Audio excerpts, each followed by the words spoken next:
don't pause it. Just keep it running. It's easy if I stop it. It's just keep it going. So they expect you to be able to actually test the stuff. They make it simple. All right, I'm gonna head back out. Appreciate you here. Let me just stop. Wow, it's already started. So. Yeah, no, I'm good. You can go remote from now. Thank you. I think if you leave here, like,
Oh, it's 10:30 right now. So.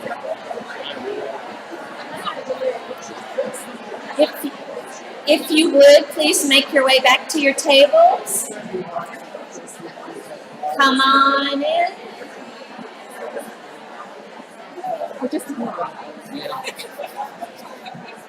Would you take your seats, please? And Betsy, just so you know, you're going out on YouTube Live right now. Wow. Sorry.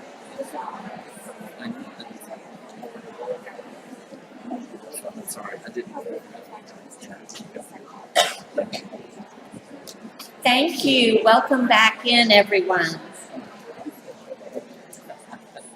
I know you're looking forward to hearing today's IDEC presentation. We're happy to have Jeff Brymer-Bashore, Jeff Beebe, Director of IT and Operations for IDEC, and Richard Lomax, who's the Director of Research for IDEC.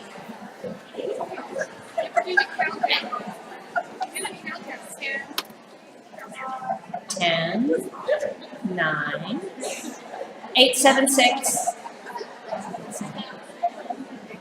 5, 4, come on in, 3, 2, you're nearly at your seats, 1. Thank you, everybody.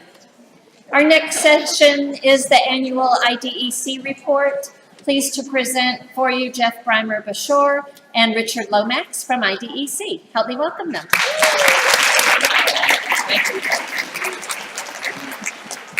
So I'll say thank you again, Betsy, and welcome, fellow data lovers out there. Good to see everybody. All right. So first of all, we are going out broadcasting live on YouTube Live. So today it's only easy questions. Thank you very much. All right. No. So I'll wait. So I have my camera up here. So I'll wave hi to all our YouTube Live YouTubers out there watching. 34 watches on my last one from Monday. We were here Monday, right? I can't remember. But I know, 34. Woo! So I'll take it. So thank you and for coming to watch the IDEC update. I mean, you know, I probably didn't have a choice, right? But I'm glad you made it. All right, enough with the one-liner jokes. Let's move on and talk about it. But I do actually want to say thank you. Before we get to the end, I always like to say thank you for teacher leaders for all your hard work that you do on behalf of IDEC. I probably, from sitting at the table, I get, I think, just an inkling of all of the data chasing and data harassing that you do of your teachers to get that data in, and we appreciate it very much, and we understand how much hard work you have to do that. Also chasing down payments, all the millions of questions that you field about how to enter data, and like I said, all the millions of things that I'm not even aware of that you guys are doing on our behalf. So I'm going to applaud and say thank you for all of your help. So I'm also going to take a moment, and I was at the reception the other day. I was noticing that I did not recognize a lot of faces at the reception, which is meaning it's awesome that we have all these new teacher leaders. So I want to take a moment and extend everybody is welcome to come over to the I Love Data table, but I especially want to target our new teacher leaders who haven't had a chance to come over and meet the friendly people at IDEC and get a chance to, you know, we want to establish a relationship with you because data is not scary. We are here to make it not scary for you.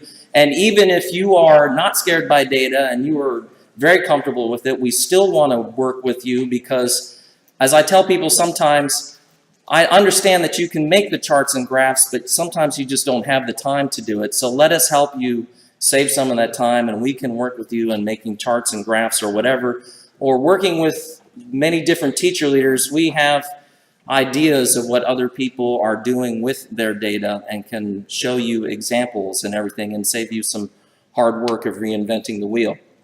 So please come over and visit us at the I Love Data table. When you come to the I Love Data table, we give you a sticker that says I Love Data. We give you a temporary tattoo. Yes, I said tattoo. And And we also have our coupons for 2 hours of free data analysis that you can use at another time to help save yourself some time and effort. So, all right, let me, one more thing, and then we're going to get into it today. So today, Richard and I will take questions live if you have questions as we go along.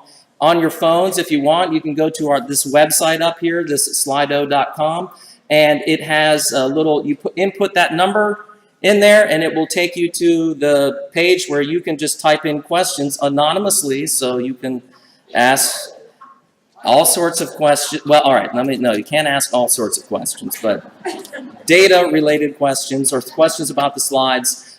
We do have only 45 minutes, and Richard and I are going to try very hard to respect lunchtime today. So if we do get a lot of questions at some point, we may just kind of stop answering them here, but we will answer them and send out responses via a mass email to everybody. But we will try to answer as many as we can go without slowing us down too much. Don't worry, when I go past this slide, the web address and the number will be at the bottom of each slide, so in case I move away and you're not there yet. So let me move on. So Richard and I were talking, and we thought sort of our topic would be today, what is IDEC doing for reading recovery? And this isn't in response to somebody going, well, what are you doing for reading recovery? Not much.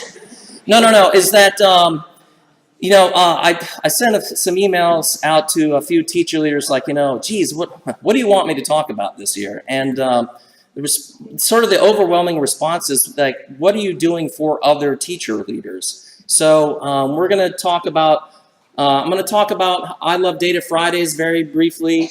We're going to talk about some of the different types of data requests that we do for teacher leaders and how they've used them to advocate for their sites. So I've included text from emails from people explaining what they've done.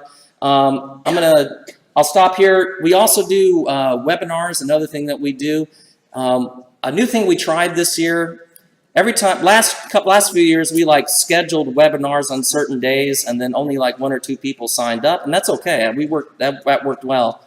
So I told Julie, this year we're just gonna make it so anyone can sign up for any day that they want to, and they just tell us when they want it, and then nobody signed up. So I know feelings hurt. So I think we're gonna go back to the old method of just publishing a few days, or maybe few every month, where you can sign up for a group webinar, and we'll go from there. Those webinars pertain to using the data dump, your friend, and how to use it and how you can become better at using it, and also how to make charts using the IDEC data dump.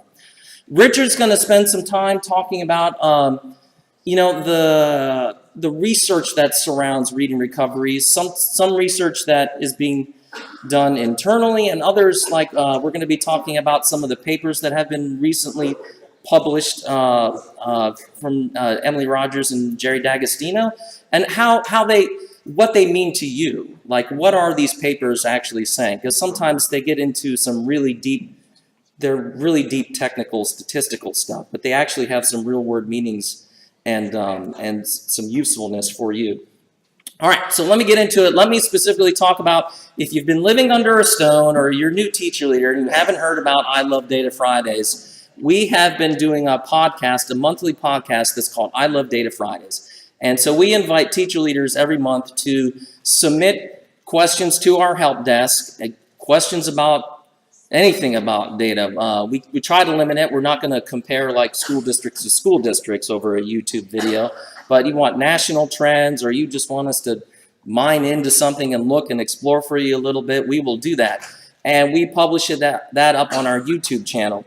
Now, I'm not going to go over the different topics we've had on I Love Data Fridays. The question I'm going to address is, I had a teacher leader email me that she's like, I love these I Love Data Friday videos and I want to watch them, but I'm just so darn busy, I can't get to watch them yet, but I don't know how to get, where are your videos? I don't want to lose the email, so I don't know where your videos are at. She says, but then you can find our I Love Data Fridays podcast easily by going on to the website, logging on, and clicking on the videos tab.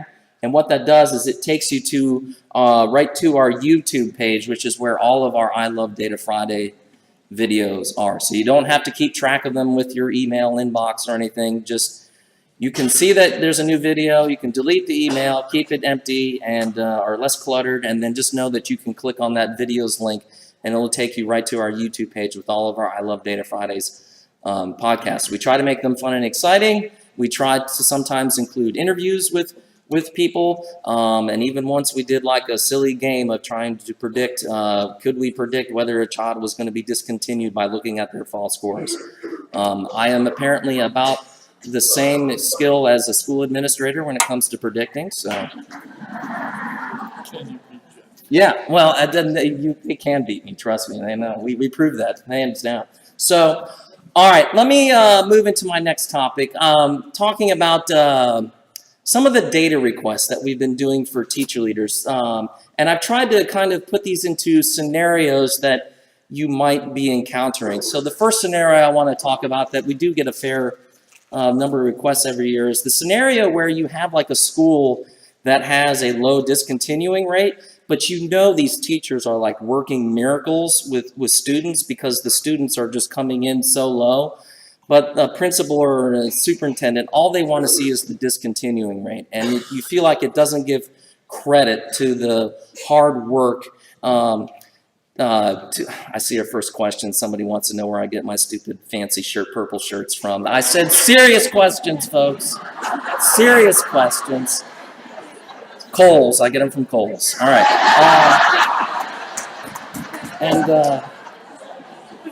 It's the last time I do that. So, all right. Anyways,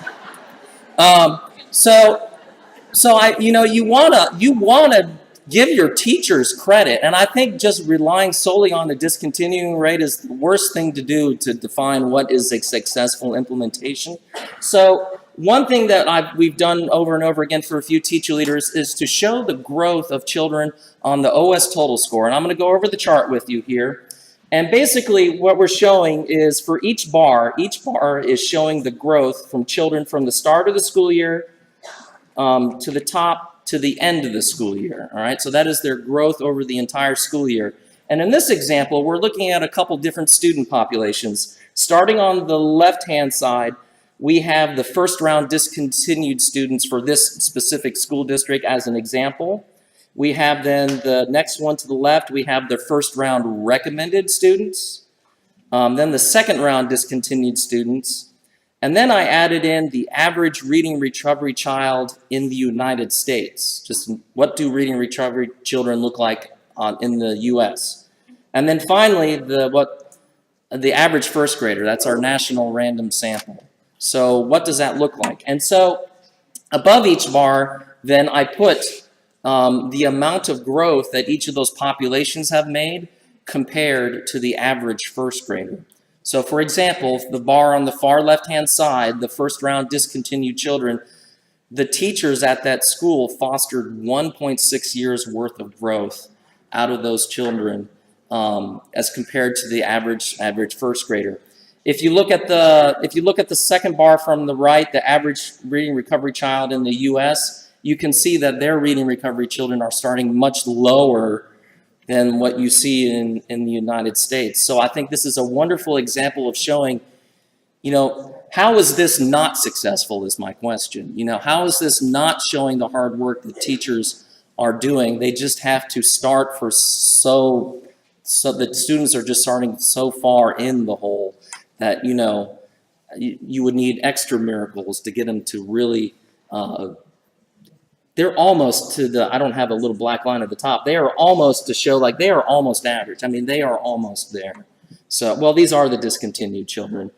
So they did make it. But, and even the recommended kids made 1.2 years worth of growth. So it's not like time was wasted or something. So this is an example of what we can do for you in that type of scenario. So, all right.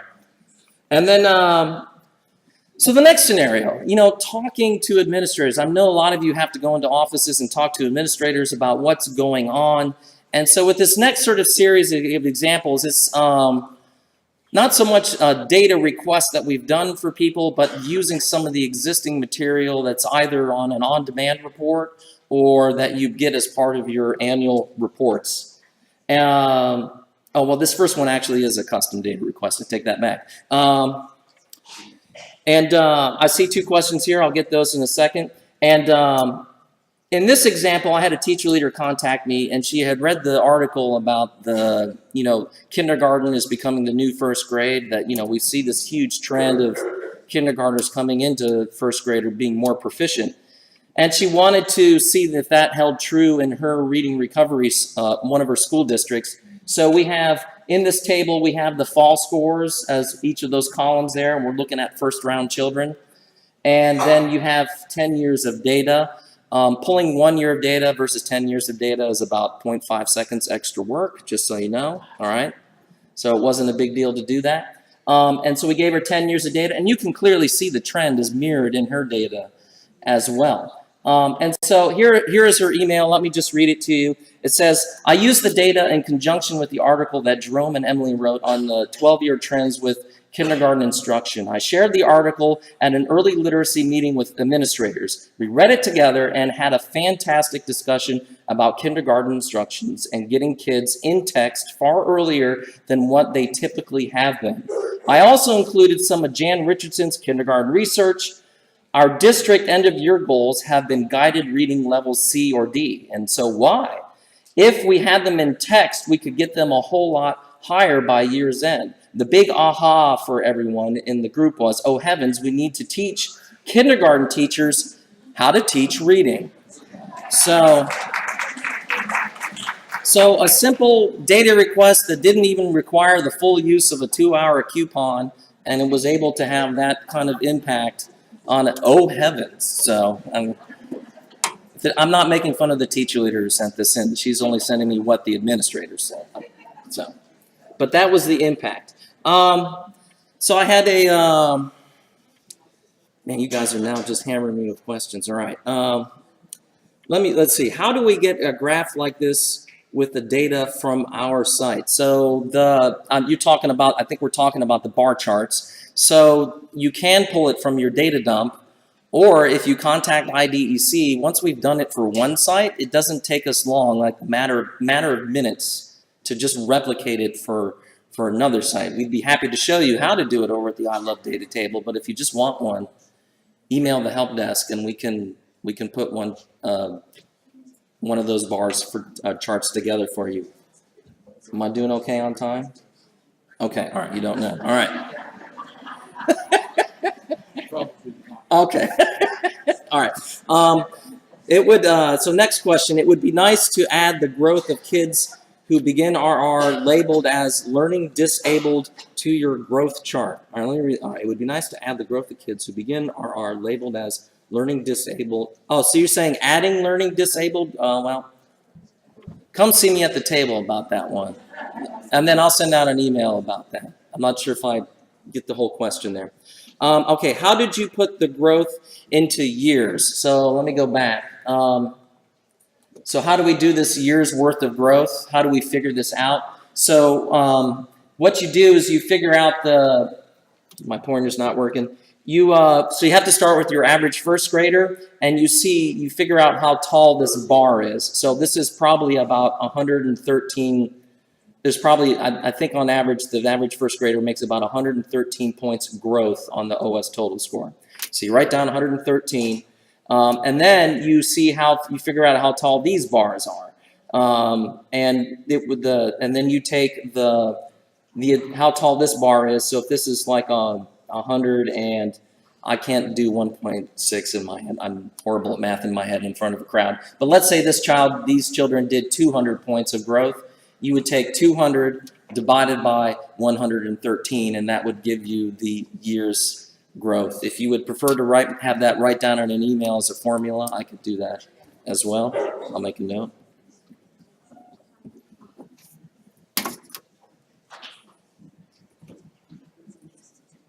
All right, so we had another teacher leader who contacted us about sharing some of the on-demand reports with principals and everything. So on the reports tab on our website, when you click on that, there's 2 sub-tabs, an annual reports and the on-demand reports. And the on-demand reports are meant to be run with, whenever you need them.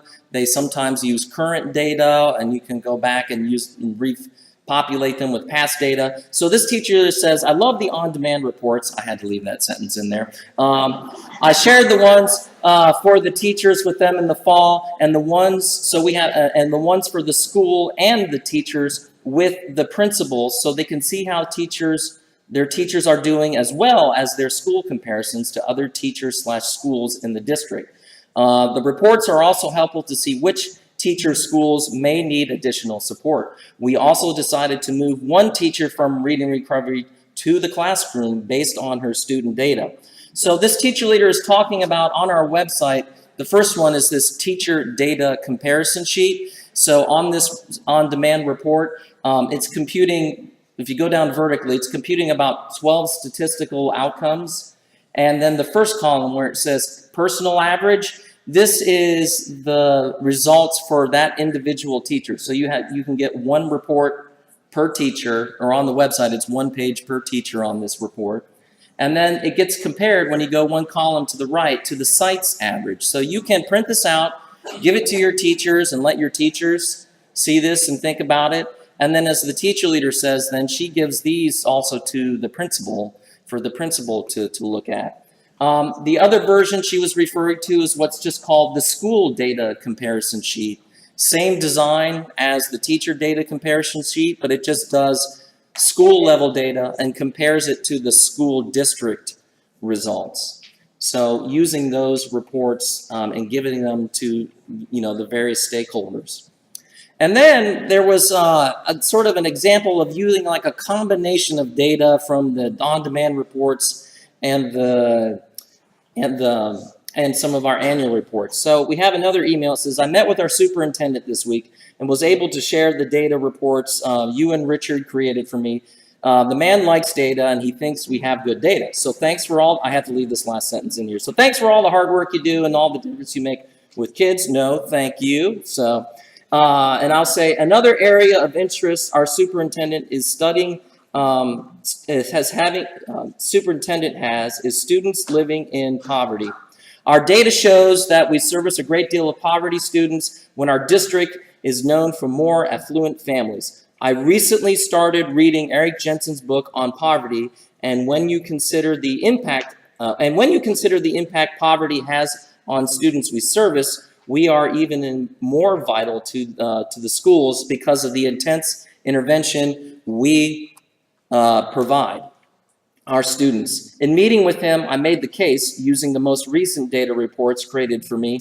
I think this was a data request that we did, that we need to add another teacher at 2 of our schools based on the increased number of free reduced lunch students in those 2 schools.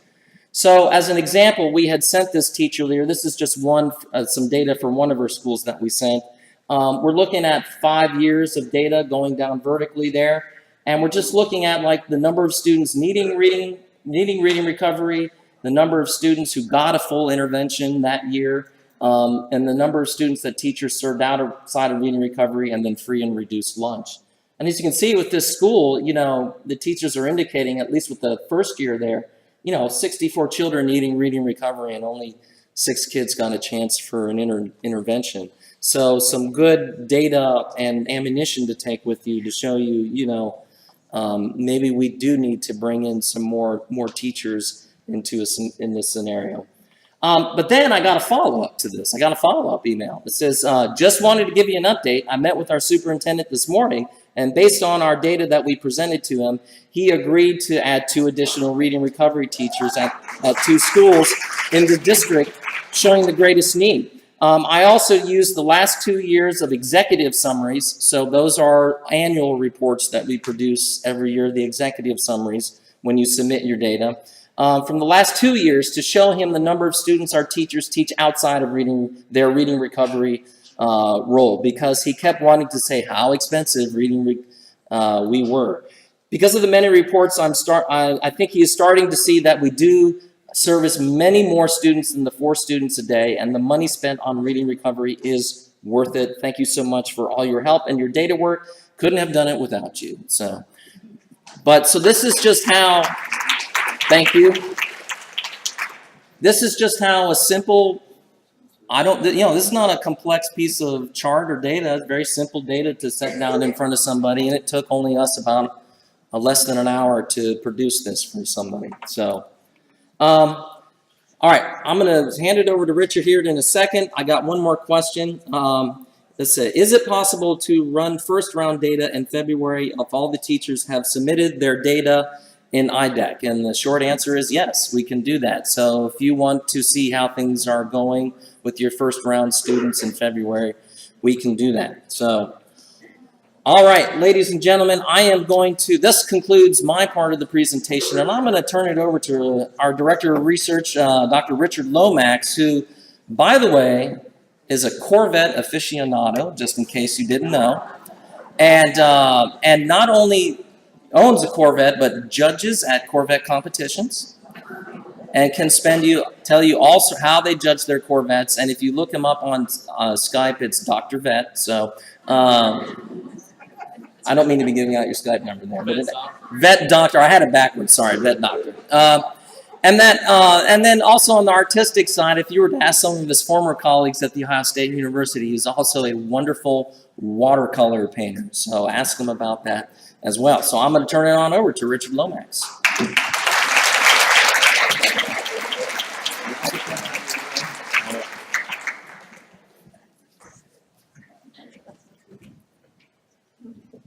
Okay, well, now that all of you are in the room, next year I'm going first. I'm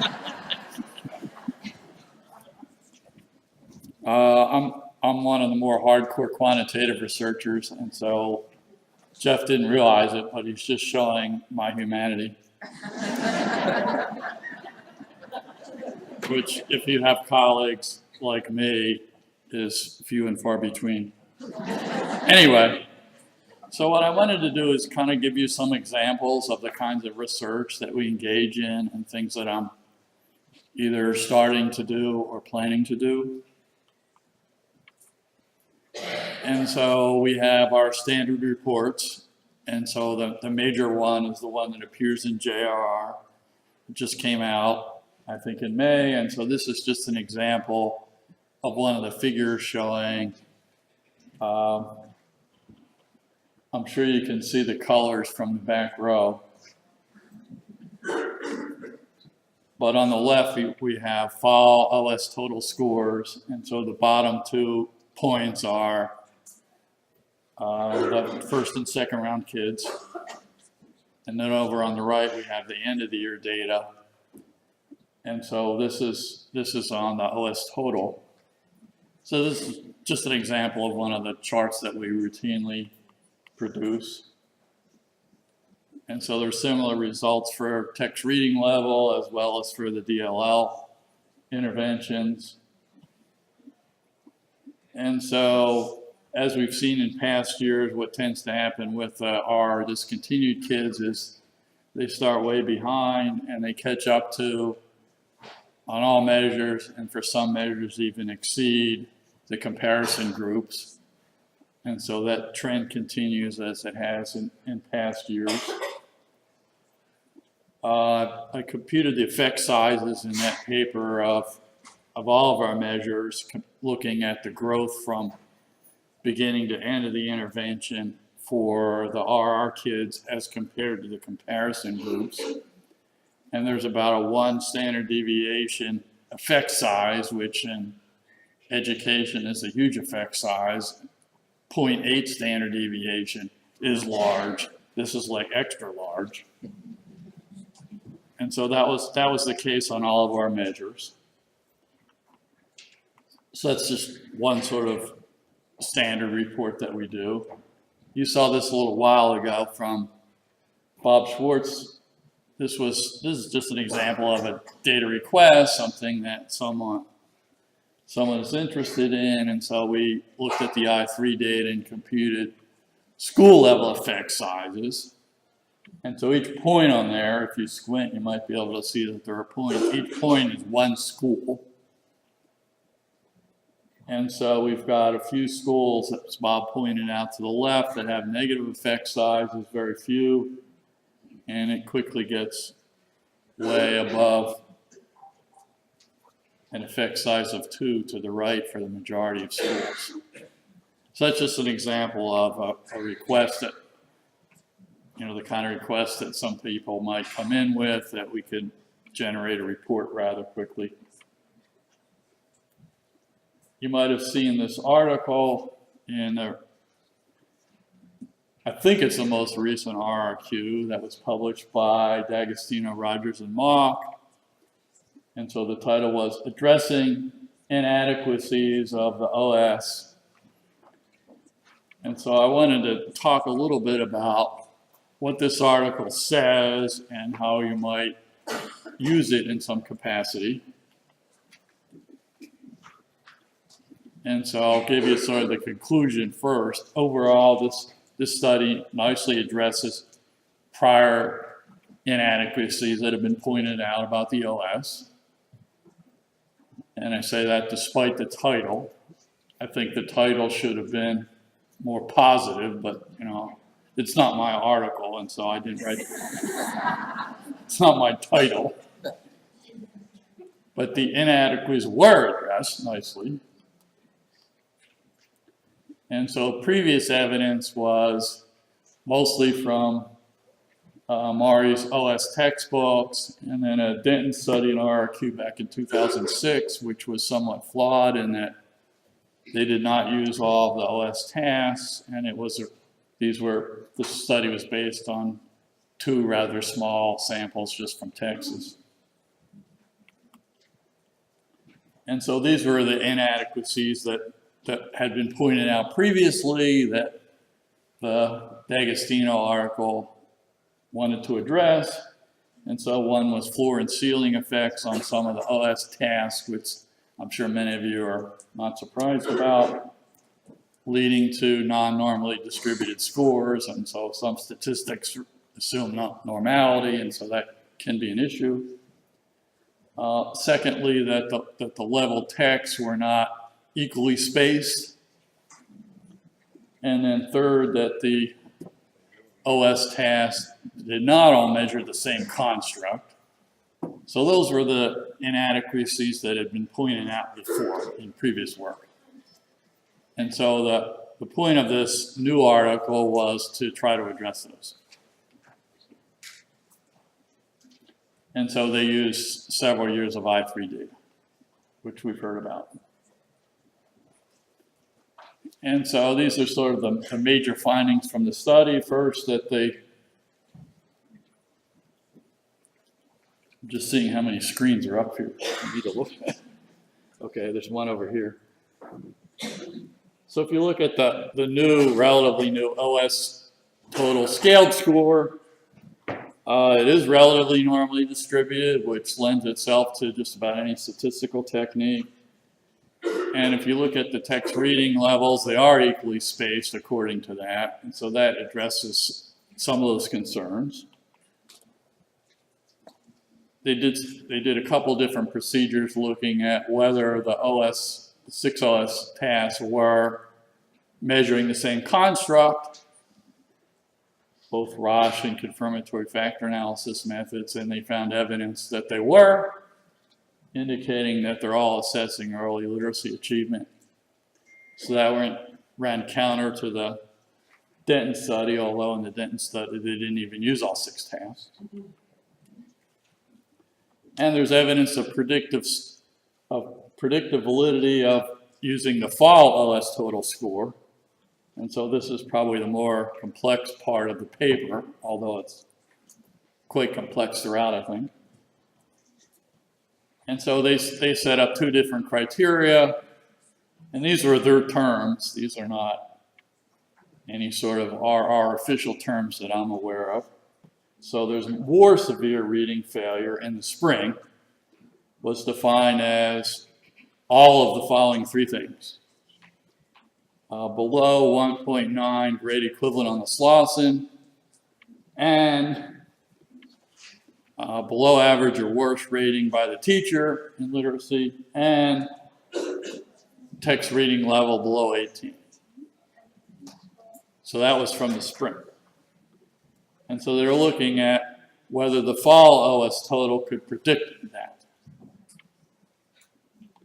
So they came up with a sort of a cut point, really a cut range for that criteria, 409 to 419. And so sort of the takeaway from that is if someone's OS scaled score was above that, was above 419, the probability is quite high that they would be discontinued.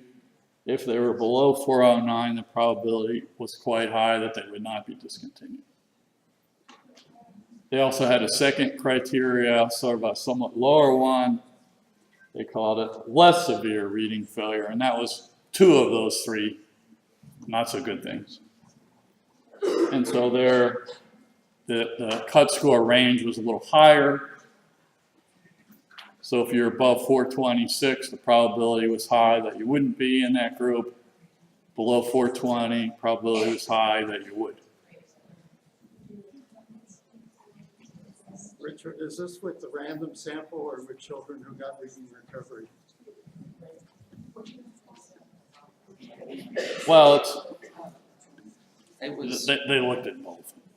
it was three years of the random sample, I believe. Okay, so it doesn't. It was given random. reading recovery. It's the bottom doesn't there. make that prediction. Right. So it was 3 years of the representative sample from I3.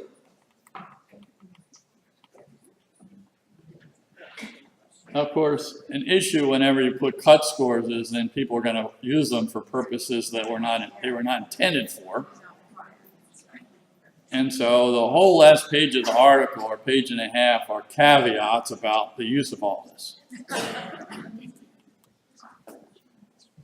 And so one caveat has to do with using text reading level from daily running record is not the same as from the OS. And so they have a little table in there for conversions. And so that table is only appropriate for the OS text reading level. It is not appropriate for daily running records because, as I say in there, sort of the way in which those 2 measures are administered are quite different, as you guys are well aware of, including the text that's used and the familiarity of that text with the child. So they say don't use that table with daily running record.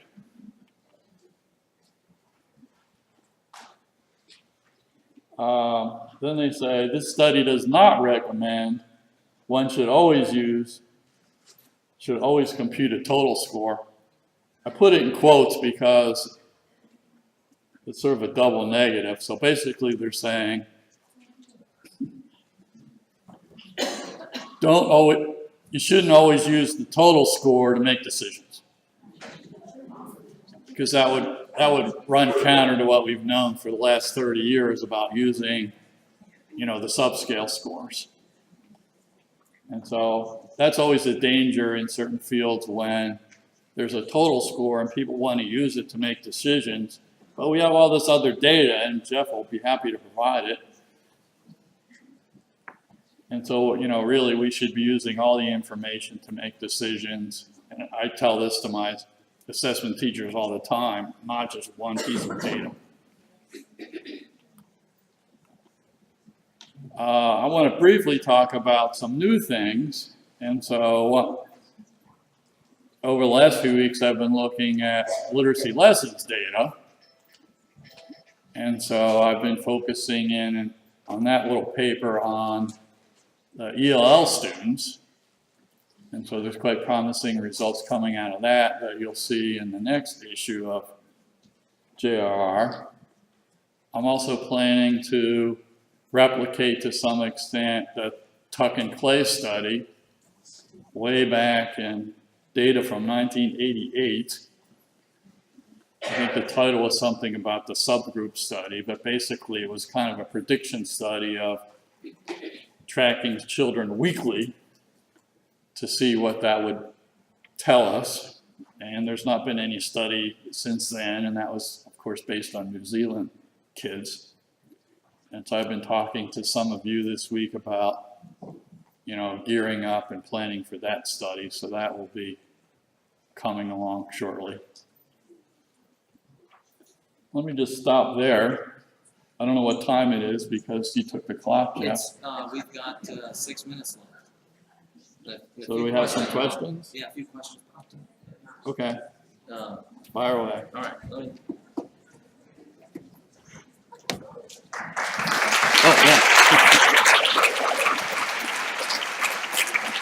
So I had a question going back to just to the first part. Someone asking, can the reports, and they're referring to the teacher data comparison sheet and the school data comparison sheet. Can some of those things, like instead of, I said earlier, using just a discontinuing rate is a horrible way to determine success. So someone is asking, can the reports be changed to also include growth? Those reports reflect a focus on on percentage of discontinuation. So yeah, it's something that, like, every time I talk about now looking at growth, I think about these reports and I'm like, man, we got to change those reports to put that on there. And then a fire comes along and I forget about it. So yeah, no, it's certainly possible. And we've been needing to do that, thinking about how to change that.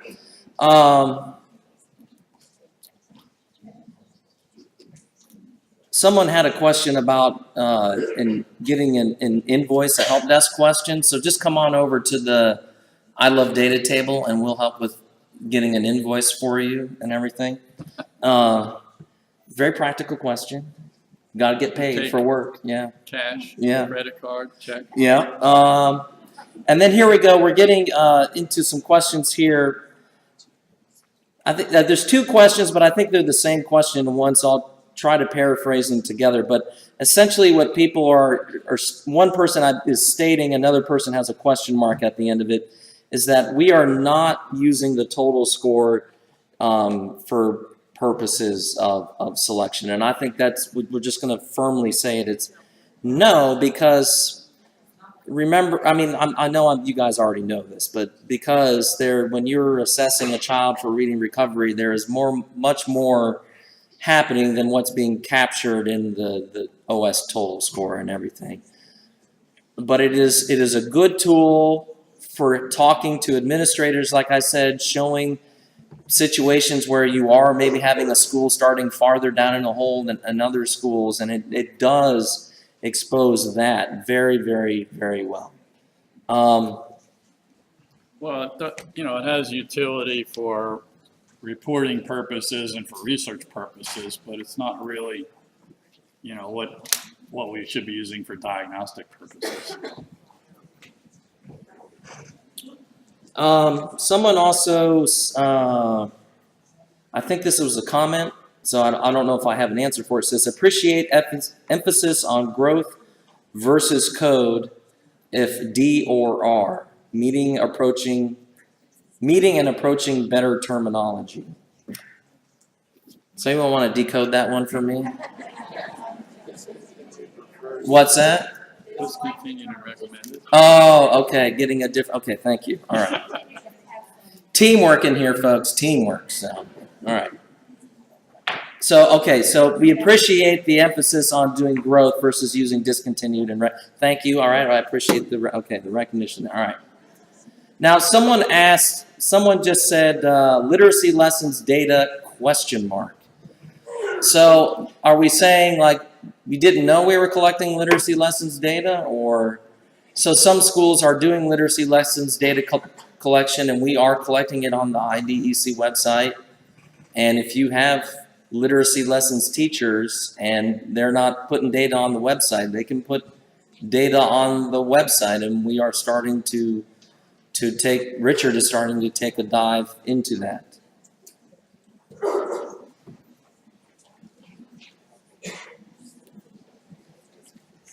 Yes, someone says, yes, please add growth to the teacher comparison report. Got it. All right. That's it. Unless there are other questions. No, well, just one? You want to yell it out real quick? Hold on, we have one. Nancy? What about, Oh, all right. So, ladies and gentlemen, thank you. I am all for gathering data on Spanish versions of literacy lessons. I have no problems with that whatsoever. But I am solely not in charge of designing the. So we've got to work with the committee on that and everyone who's involved with that. So talk to trainers and all your literacy lessons colleagues involved with that. And, you know, we will work with the people to get all of the data collection for the Spanish, if there was going to be a Spanish version of data collection for the Spanish version of literacy lessons. I don't mean to be opening up Pandora's box or anything, but so. All right. Thank you, everybody. Thank you so much, Jeff and Richard, for your enlightenment and also all the work that you do for us. We really appreciate you. Just a reminder to please visit the jewelry and all the bling and the scarves as you're on your way to lunch. And please, if you can return a little bit before 12:30 back in this room, we will begin promptly at 12:30, whether you're talking or not. Thank you.